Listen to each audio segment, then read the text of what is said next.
আমি আজকের বন্ধুরা খুব অবাক হয়ে গেছি, কারণ আমার মায়ের কাণ্ড কারখানা দেখে অবাক না হয়ে থাকতে পারলাম না। তো বন্ধুদেরকেও বলবো, বন্ধুরাও হয়তো অবাক হয়ে যাবে। দেখো কিরকম কাণ্ড কারখানা, দেখো। সাধের লাউ বানাইলাম ওদের বৈরাগী, সাধের লাউ বানাইলাম ওদের বৈরাগী। লাউয়ের আগা খাইলাম, ডোগা গো খাইলাম, লাউ দিয়ে বানাইলাম ডুগডুগি। সাধের লাউ বানাইলাম ওদের বৈরাগী। তা বন্ধুরা চলুন যাই, লাউ দিয়ে আজকের আমি তরকারি বানাবো, মাছের তরকারি। দেখতে থাকুন কি দিয়ে রান্না করি। বন্ধুরা, আপনারা লাউ চিংড়ি ঘ্যাট খেয়েছেন, কিন্তু কোনোদিন মাছ দিয়ে লাউয়ের ঝোল খেয়েছেন? আমি আজকের মাছ দিয়ে দিশি লাউয়ের ঝোল করব। আপনারা দেখতে থাকুন। আমি এখন এই লাউটা কাটবো। ভালো কচি আছে, এরকম ফালি করে নেব। লাউটা ছাড়িয়ে নেব।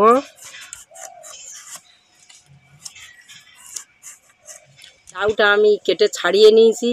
এবার লাউটা জলে ভালো করে ধুয়ে নেব। এই জলে ধুয়ে নিচ্ছি, ভালো করে রগড়ে ধুয়ে নেব।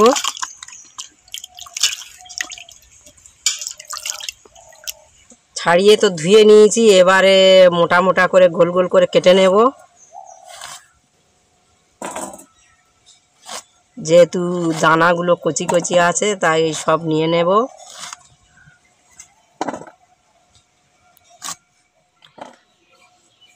দেখুন বন্ধুরা, আমি দিশি লাউ দিয়ে মাছের তরকারি বানানোর জন্য কি এখানে এনেছি। এখানে আমার পুকুরের মাছ আছে, রূপচাঁদ মাছ, কচি চারা পোনা মাছ। আর এখানে কেটে রাখা কয়েকটা আলু, টমেটো, কাঁচা লঙ্কা, পেঁয়াজ আর এই দিশি লাউ। এই দিয়ে আজকের আমি তরকারি বানাবো। চলুন যাই। আমি এবার আমার মায়ের রান্নাঘরে উনুনের কাছে চলে যাই। আপনারা এখন দেখতে থাকুন কিভাবে তরকারিটা বানায়। আমার উনুন তো ধরে গেছে। এবার আমি উনানে কড়া চাপিয়ে দেব। আর এই মাছে খানিকটা হলুদ গুঁড়ো এবং লবণ দিয়ে দেব, দিয়ে মাখিয়ে নেব। দেখুন আমি কিন্তু হাত লাগাবো না, মাখিয়ে নিয়ে নেব।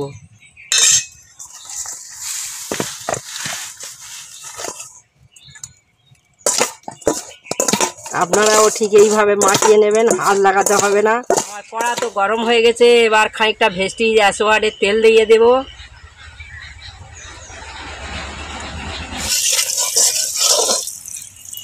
এক এক করে মাছটাও দিয়ে দেব।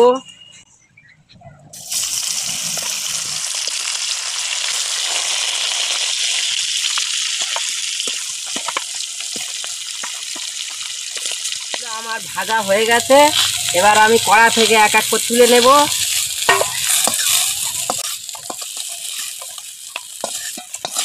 কড়ায় খানিকটা তেল দেব, দুটো তেজপাতা, একটা শুকনো লঙ্কা, খানি কালো জিরে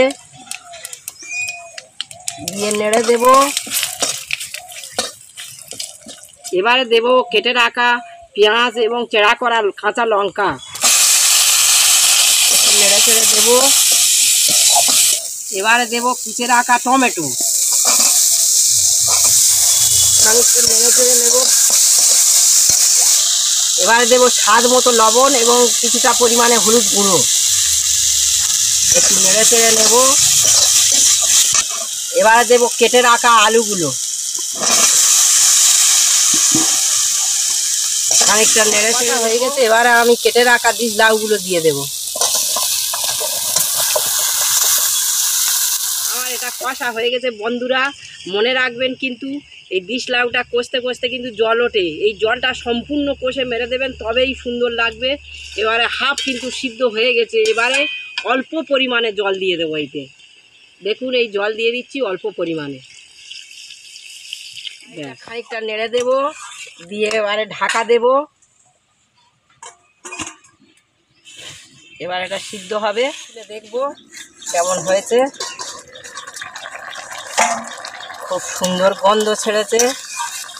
এটা এবারে দেব জিরে, আদা এবং গোলমরিচ শিলনোড়ায় বেটে রেখে দিয়েছি পেস্ট করে, এটা এবার দিয়ে দেব। এবারে দেবো ভেজে রাখা মাছগুলো। একটু অল্প অল্প ঝোল হবে, এতে বেশি ঝোল থাকবে না, তাহলে ভালো লাগবে না।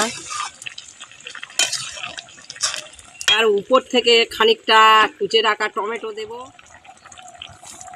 দিয়ে এবার নেড়ে ঢাকা দেব, একটু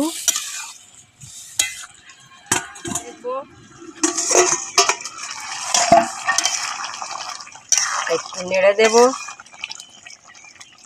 খুব সুন্দর গন্ধ ছুটেছে, খেতে নিশ্চয়ই খুব সুন্দর লাগবে।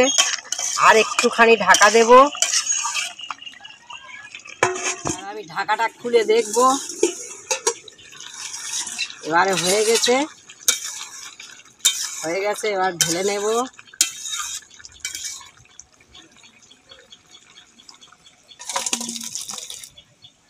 দেখো তো বাবু, ডিশ লাউ দিয়ে মাছের ঝোল কেমন লেগেছে।